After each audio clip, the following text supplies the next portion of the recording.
Oi, eu sou Renato Almeida, do Instituto de Geociência da Universidade de São Paulo, e essa é uma videoaula do nosso sistema de videoaulas em Geologia Sedimentar. Hoje a gente vai ter a primeira videoaula sobre sedimentologia, que discute partículas, transporte e deposição. Vamos falar inicialmente sobre a classificação das partículas sedimentares pelo tamanho, granulação. Vamos discutir um pouco das formas em que a água se move para transportar as partículas. Vamos discutir fluxo laminar e turbulento. E vamos ver como se dá o início do transporte das partículas por água corrente. Discutir o conceito de potência da corrente, que é a capacidade de transporte, pensada de uma forma quantitativa. O conceito de potência unitária também. E os modos de transporte. Então, é padrão na geologia sedimentar a gente se referir às partículas pelo tamanho delas. A composição aqui não interessa tanto, mas a gente tem uma classe que a gente chama de areia, uma classe que a gente chama de silt, aqui argila, clay, e cascalhos. Isso é bem básico da geologia sedimentar, está em qualquer livro introdutório. E essa divisão, ela partiu de uma divisão mais antiga, e basicamente a areia é o que você enxerga a olho nu. O silt é o que você consegue ver o grão no microscópio óptico. Se não conseguir mais, é a argila. Mas tem uma divisão numérica para isso, Então, em milímetros, a separação entre argila e cascalho é 2 milímetros. Maior que 2 milímetros é cascalho. E aqui a divisão toda em milímetros. Se a gente reparar, isso aqui são potências de 2, Esses termos aqui em português têm uma certa variação para o cascalho, grânulo, seixo, calhau e matacão é o que eu costumo usar. A areia é dividida em média, fina, muito fina, grossa e muito grossa. O silt também tem uma divisão interna. Então, isso aqui é uma coisa importante porque os depósitos sedimentares e as rochas sedimentares se organizam por processos hidrodinâmicos em granulações diferentes. Quer dizer, o transporte pela água, pelo vento, às vezes, ou até por outros meios, pode separar as frações granulométricas que vêm da fonte e deixar depósitos com uma assinatura granulométrica específica. Para a gente entender como é que a água faz isso, a gente tem que distinguir entre fluxos laminares e fluxos turbulentos e perceber que essa turbulência é um fenômeno fundamental no transporte das partículas. Quer dizer, a água é um meio que transporta partículas com eficiência por ser turbulenta. Então aqui tem a questão do número de Reynolds, que é uma medida da turbulência num determinado fluxo. Não existe uma divisão específica que separa o que é turbulento do que é laminar. Normalmente se usa um critério que depende da aplicação que você está usando, mas número de Reynolds abaixo de 500 são classificados por muitos como laminares. É claro que para ele ser laminar de verdade ele tem que ser muito baixo, e fluxos plenamente turbulentos acima de 2000. O que é um fluxo laminar? É quando você tem uma água corrente. Vamos supor que isso aqui é a água corrente. Aqui é o topo, aqui é a base desse fluxo. E todas as linhas de transporte internas a esse fluxo são retas. Então, se você olhar em planta, se você colocasse um traçador nessa água, um fio de tinta, esse fio de tinta ia correr reto, sem nenhuma turbulência. É claro que na água corrente você precisa de condições muito específicas para isso acontecer. A gente já vai dar uma olhada na equação. Um fluxo laminar, diferente disso, tem uma direção média, uma velocidade média, mas se você pegar qualquer parte do fluxo em um determinado momento, está cheio de células de turbulência internas. Então, se você pega esse trecho aqui específico, está indo para trás a água. Mas isso varia no tempo e no espaço. Então, a turbulência é uma forma de dissipar energia, E O que promove essa turbulência, aumenta o número de Reynolds, é um aumento da velocidade ou um aumento da densidade do fluxo. Olha que interessante. Densidade aumenta a turbulência, mas a viscosidade diminui. Viscosidade reduz a turbulência. Então, quanto mais viscoso for o fluxo, menos turbulento. Quanto menos viscoso, mais turbulento. Quanto mais rápido, mais turbulento. Quanto mais lento, menos turbulento. E essas relações são lineares, né? E tem um outro elemento importante aqui, que é um elemento de escala. Se você pensa num canal ou num tubo, esse L aqui seria a profundidade do canal ou o diâmetro do tubo. Mas isso pode ser pensado também como a dimensão de um objeto que passa pela água. Um barco, por exemplo, um organismo vivo que está nadando. Então, quanto maior esse objeto, maior o Reynolds. Então, ter um objeto grande equivale a ter uma viscosidade menor. Isso é interessante porque quando você vê organismos muito pequenos se movendo na água, dá a nítida impressão que a água é mais viscosa do que a que a gente está acostumado, né? Porque, como o L deles é menor, o Reynolds é equivalente a ter um objeto do nosso tamanho num fluido muito mais viscoso.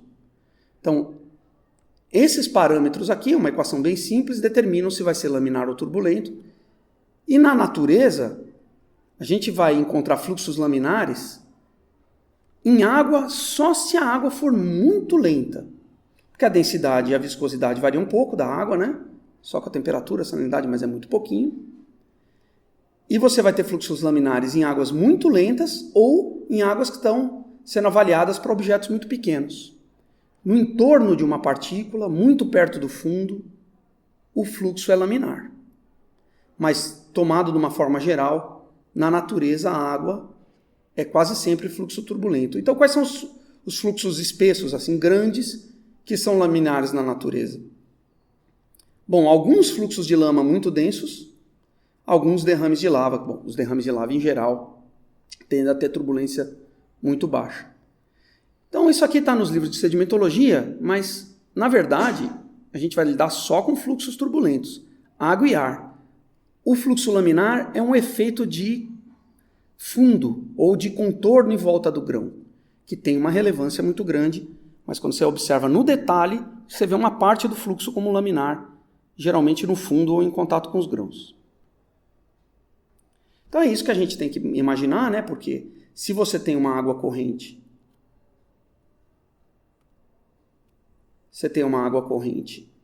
vou colocá-la com uma certa inclinação. O que acontece é que a velocidade dessa água média, claro, porque ela é um fluxo turbulento, como a gente já viu, né? A média vai ser máxima um pouquinho abaixo da superfície, porque perto da superfície tem um atrito com o ar, e essa velocidade cai em direção ao fundo por causa do atrito com o fundo. O mesmo efeito acontece nas bordas. Então, a gente tem um perfil de velocidades que tem uma redução perto do fundo. Perto do fundo, essa redução tende a ser linear com a profundidade. E se a gente olha essa região aqui, ela está em fluxo laminar. Essa pequena região de baixa velocidade, com a densidade e a viscosidade da água, ela está em fluxo laminar. E o fluxo comum, no geral, aqui para cima, é turbulento. Isso aqui é chamado por alguns autores, em alguns livros, de subleito viscoso. Porque a gente pode entender o Reynolds como uma briga entre componentes inerciais e componentes viscosas.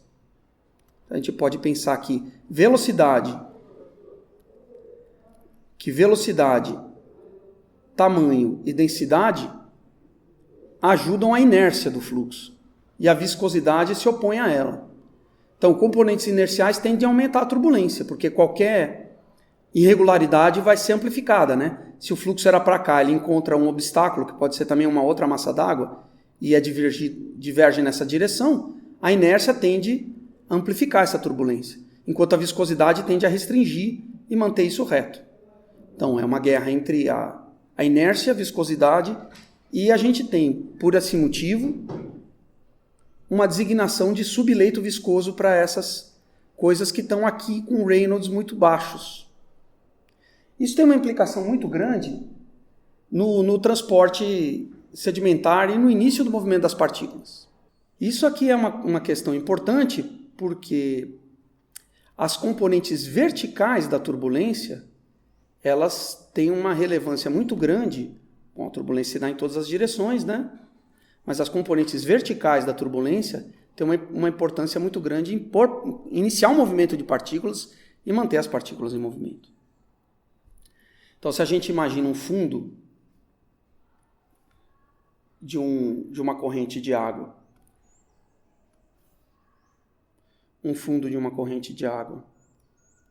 e um perfil parecido com aquele que a gente estava vendo, a superfície da água aqui, e o fluxo com velocidade maior diminuindo para o fundo, um subleito viscoso. Se a gente tem uma partícula aqui que no zoom,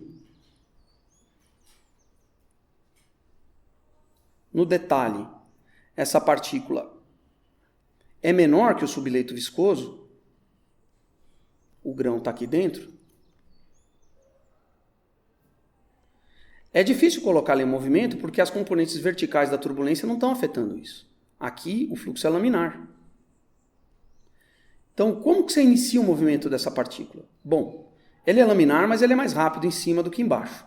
Então, só isso pode induzir uma componente de cisalhamento, e se o grão tem a forma adequada, se ele é esférico, ele pode girar.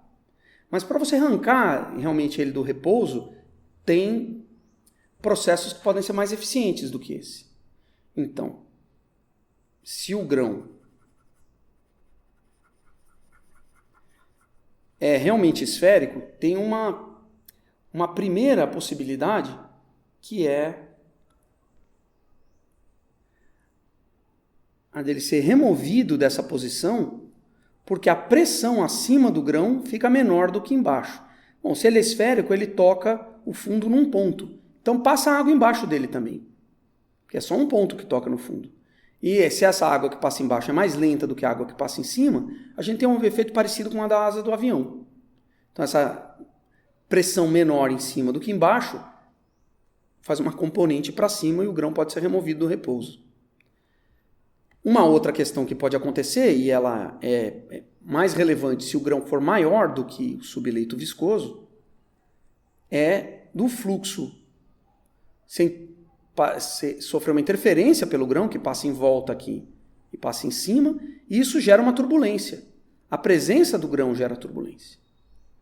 E essa turbulência vai ter componentes para todos os lados, claro. As componentes para baixo da turbulência vão ser opostas à força normal, porque isso está apoiado no fundo, mas as componentes para cima não. Então essas componentes para cima podem induzir da turbulência gerada pela própria presença do grão, podem induzir um movimento para cima que retira o grão do fundo. Se o grão sai do fundo, ele vai para velocidades cada vez maiores no fluxo, com Reynolds cada vez maiores e mais turbulência. Então é mais fácil manter ele em movimento assim.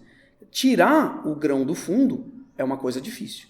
E se ele tiver uma forma inadequada, por exemplo, se ele for um grão placoide, tabular, e está só no subleito viscoso, é muito difícil tirar ele dali. Quer dizer, a questão assim, o tamanho da partícula, se ela é maior que o subleito viscoso, o topo dela aqui está em uma zona mais turbulenta, de maior velocidade, é mais fácil esse efeito acontecer. E é um efeito que tem mais eficiência em tirar as partículas daí. Se as partículas forem muito pequenas em relação ao subleito viscoso, aqui embaixo, e ainda mais se tiverem formas que facilitam a passagem da água sem gerar turbulência, quer dizer, mantendo o caráter laminar desse subleito viscoso, aí é muito difícil tirar essa partícula do repouso. E depois que você tira do repouso, a gente normalmente discute o transporte sedimentar nesses termos aqui. Então, tem um modo de transporte que a gente chama de arrasto. Então, se uma partícula é razoavelmente grande e é transportada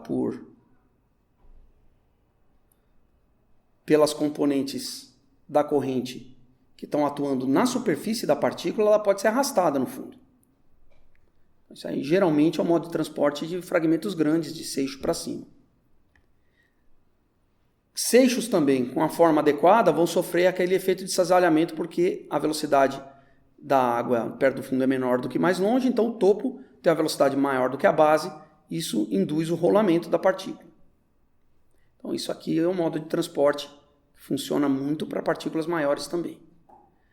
Partículas menores, por exemplo, na fração areia muito grossa ou areia, depende da velocidade do fluxo, podem ser transportadas por saltação.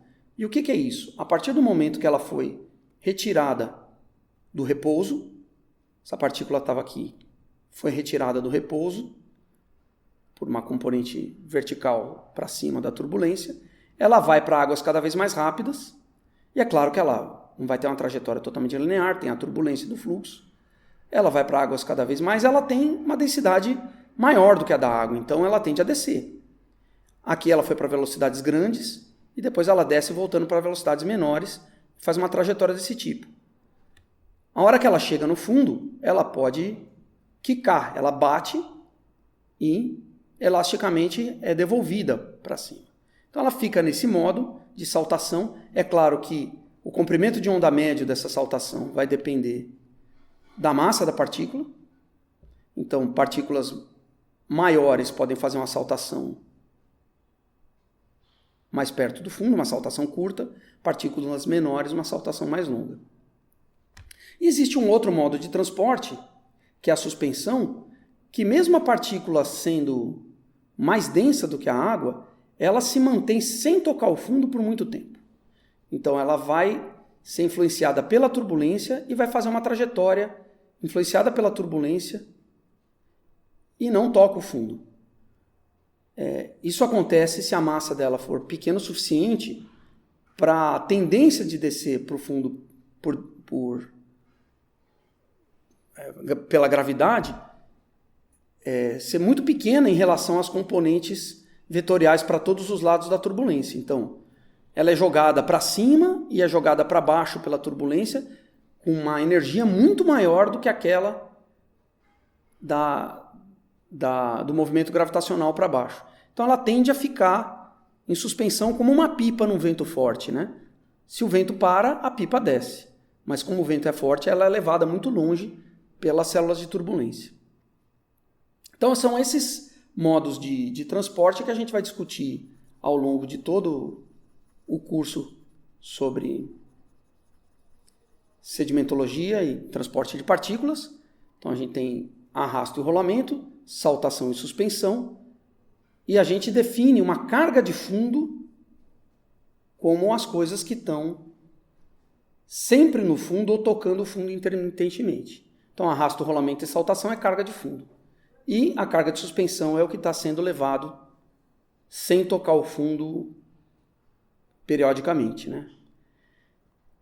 É claro que as partículas menores tendem a estar em suspensão e as partículas maiores tendem a estar como carga de fundo, mas dependendo do vigor da corrente, a gente pode ter sim areia em suspensão. Então essa ideia de que a carga de suspensão é só a argila e o silt, ela não é confirmada pela realidade.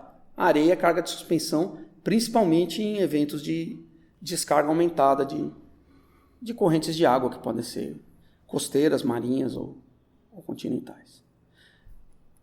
Bom, esse diagrama aqui é um diagrama de início de movimento e a gente tem as nossas granulações, que a gente discutiu agora há pouco aqui em cima. As granulações, argila, silt, areia, grânulo, seixo, calhau e matacão. A granulação em milímetros aqui embaixo. E a velocidade que o fluxo tem que ter em centímetros por segundo, numa profundidade aproximada de 1 metro de água corrente, para iniciar o movimento dessas partículas, né? E para depositar. Então, a curva vermelha é a curva de início de movimento. E a curva azul é a curva de transporte. Então, vamos pegar um exemplo aqui, uma partícula que é de areia grossa. Para iniciar um movimento da areia grossa, a gente precisa de algo em torno de 30 centímetros por segundo nesse diagrama. Se a partícula é maior, ela tem mais massa, você vai precisar de velocidades cada vez maiores para iniciar um movimento. E se a partícula é menor, velocidades cada vez menores, até que a gente chega num mínimo. E o mínimo está aqui na areia fina e no silt grosso. O que é esse mínimo? Esse mínimo é quando o efeito do tamanho do grão começa a interferir. Silt é muito pequeno e para um fluxo de 1 metro de profundidade com essas velocidades, o subleito viscoso é muito maior do que o silt. Então é como se o fundo fosse liso e o silt não induz turbulência nesse fundo. A areia induz turbulência, então daqui para cima a massa é que conta. Daqui para baixo, quanto maior o grão, menos turbulência ele induz, e a partir de uma certa granulação de silt fino para argila, tem um segundo efeito. Além de ter a turbulência inibida, então é difícil colocar a partícula em movimento, a gente tem um segundo efeito que os argilominerais têm cargas excedentes na superfície das partículas, que fazem com que um grão tenha coesão com o outro. Então, os grãos grudam e é mais difícil separá-los. Então, você teria que movimentar todos juntos, fica mais difícil também. Então, a velocidade mínima é para transportar areia muito fina ou silt, grosso. Dali para baixo, você precisa de velocidades cada vez maiores também para iniciar o transporte, pelos dois efeitos combinados. A redução da rugosidade, que não induz a turbulência que é induzida desse lado, e a coesão das partículas pela presença dos argilominerais. Já a curva de deposição, ela não tem esse efeito. Então, quanto menor a partícula, menor a velocidade que você precisa ter para depositar. Então, para coisas nessas frações de silt fino e argila, praticamente você precisa cessar o fluxo. Velocidade muito perto de zero para que elas saiam do transporte, que era basicamente suspensão, e depositem no fundo. Partículas cada vez maiores vão ter velocidade de deposição maior, mas sempre é mais... A velocidade de deposição é sempre menor do que a velocidade de início de movimento para a mesma granulação. Então, colocar a partícula em movimento é mais difícil do que cessar um movimento. Isso é natural, isso acontece por causa do subleito viscoso. Se ela está em movimento em saltação, por exemplo, uma areia grossa em saltação, colocar ela em movimento foi difícil porque ela estava lá no subleito viscoso, precisou de uma energia grande para tirar ela dali, as componentes verticais da turbulência. Depois que ela entra em saltação, para parar, você precisa de uma velocidade menor do que aquela para iniciar o movimento. E o contrário também é verdade. Depois que depositou, para iniciar um movimento, você precisa de uma velocidade bem maior do que aquela em que ela estava sendo transportada antes. E isso é uma coisa bastante interessante, porque a gente já começa a tentar entender onde e quando as partículas estão em deposição ou quando elas estão depositadas, estão em repouso ou quando elas estão sendo transportadas. Isso vai condicionar toda a dinâmica sedimentar em canais de rios, em depósitos costeiros, em sistemas... Todo sistema que tiver água corrente levando sedimento, a gente pode pensar nesses termos de potência da corrente para imaginar onde você tem erosão do sedimento depositado e onde tem deposição e como é que ficam esses depósitos, né? Então, interessante a gente pensar em termos de potência, e aqui potência ela tá sendo usada no conceito mecânico, né? A gente tem a potência como a dissipação de energia da corrente contra o fundo. Então você tem um objeto, que no caso é a água, que está fluindo com uma determinada velocidade, e tem uma força, que é a força de atrito viscoso das paredes, que se opõe a esse movimento. E isso gera o trabalho, né? Então, o que a gente vai pensar aqui, a potência dada, essa potência aqui, é dada em watt, não em watt, mas em watt por metro, porque não é o canal inteiro, a gente já vai ver isso daqui a pouco. Então, você tem um determinado trecho de água corrente,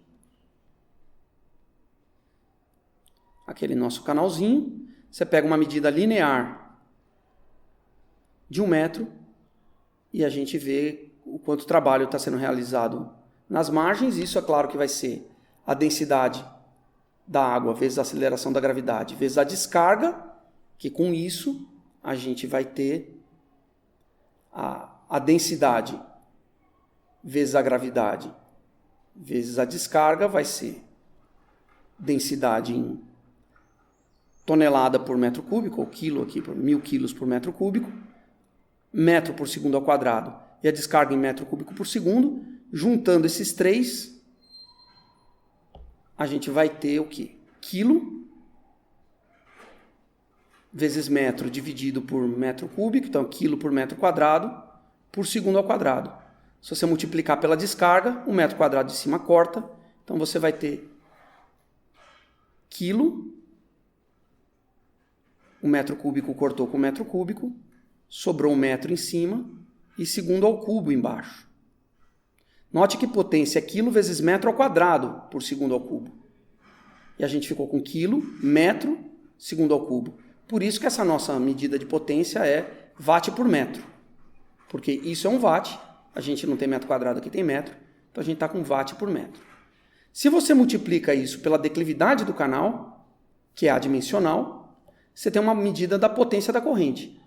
Porque a declividade do canal, essa diferença de altura entre um ponto e outro aqui, vai mudar a potência da corrente. Quanto maior a declividade, maior a potência da corrente para a mesma densidade, a mesma gravidade e a mesma descarga. Você pode pensar que a declividade vai definir a componente paralela ao fluxo dessa força peso. É por isso que ela está aí. Então, essa potência, ela é um elemento que é o que age no grão. Então, você tem um grão aqui, ele resiste ao fluxo da água, no fundo, nas paredes. Então, ele entra nessa definição, que você tem um objeto em movimento, com uma certa velocidade, e você tem uma força antagônica, e a energia necessária para mover isso é a potência. Uma coisa útil em sedimentologia é a gente fazer o cálculo dessa potência considerando que o canal tem uma certa largura. Já vamos entender por quê. Então, a gente estava vendo watt por metro linear de comprimento. Se a gente dividir watt por metro quadrado, considerando também a largura do canal, então, divide pela largura do canal, e a gente tem o que a gente chama de potência unitária da corrente. Isso é interessante porque se a declividade aumenta, a potência aumenta. Se o canal estreita, a potência aumenta também. Então a gente já pode imaginar onde acontece o transporte e a deposição em um determinado canal, pensando nesses termos. Então, imagina que a gente tem um canal aqui, e o canal sofre um alargamento, estamos vendo ele em planta. O canal sofre um alargamento, então a gente tem a mesma descarga de água, densidade, gravidade aqui do que tem aqui, só que aqui o B, que era isso aqui inicialmente, aumentou. O que acontece com a potência? Ela cai. Então, nesses trechos de expansão de fluxo, como a gente diz, a expansão de fluxo faz com que a potência unitária caia. E uma coisa que era transportada aqui tende a ser depositada aqui, onde o canal alarga. O mesmo vai acontecer de forma contrária quando ele estreita. Se o canal estreita, você tem um aumento da potência mantendo todas as outras variáveis constantes. Então, isso acontece espacialmente, mas também acontece no tempo. Então, a gente pode ter um determinado canal que tem uma descarga aqui, e num segundo momento, essa descarga aqui aumenta. O que acontece com a potência? Ela aumenta. Então, durante o aumento da descarga, a tendência é que a potência aumente. E com isso, você vai conseguir transportar mais do que transportava antes. A tendência é que você eroda o fundo e as margens durante o aumento da descarga. E quando a descarga cai de novo, se você tiver uma variação da descarga no tempo, que a descarga aumenta e depois cai de novo, durante o pico da descarga você tende a erodir e durante a queda da descarga a depositar outra vez. E esse ciclo é fundamental para a gente entender como que a carga de fundo é levada de um ponto para o outro nos picos de descarga até que ela chega na deposição final. E esses depósitos parciais ficam preservados em sistemas fluviais ou qualquer sistema de canal com transporte de longa distância. Então, a variação no espaço, alargamentos de canal, a variação no tempo, mas a gente viu que as duas coisas se relacionam, porque, por exemplo, o aumento de descarga aumenta a capacidade de transporte, erode o fundo e as bordas, então ele afeta tanto a largura quanto a declividade, porque a erosão também pode aumentar a declividade. Imagina que você erode o fundo num determinado trecho, a declividade aqui aumentou. Da mesma forma, quando você deposita, a declividade diminuiu de volta. Então essas coisas são dinâmicas e é essa dinâmica que a gente vai estudar quando for entender os sistemas deposicionais. A dinâmica de erodir e depositar, onde erode, onde deposita, como isso muda no tempo e no espaço. Esse alargamento pela erosão também reduziu o B. Então o efeito da deposição quando a descarga cair vai ser muito maior. Porque se a descarga era ajustada a uma determinada... a largura e a descarga estavam em um determinado ponto, você tinha uma determinada potência. Se a descarga aumenta, você alarga o canal. Quando você volta para a mesma descarga anterior, a potência não vai ser a mesma anterior, porque a largura aumentou. Ela vai ser menor ainda. Só que aí você acaba depositando por causa disso, e aí você reduz também a largura, reduz a profundidade. Então, essa dinâmica de como a potência varia no tempo e no espaço, com variação da morfologia e variação da descarga, é o que vai fazer com que a gente entenda esses depósitos sedimentares, como eles se distribuem no espaço e no tempo, considerando essas questões quantitativas. Bom, era isso que eu tinha para discutir na aula de hoje.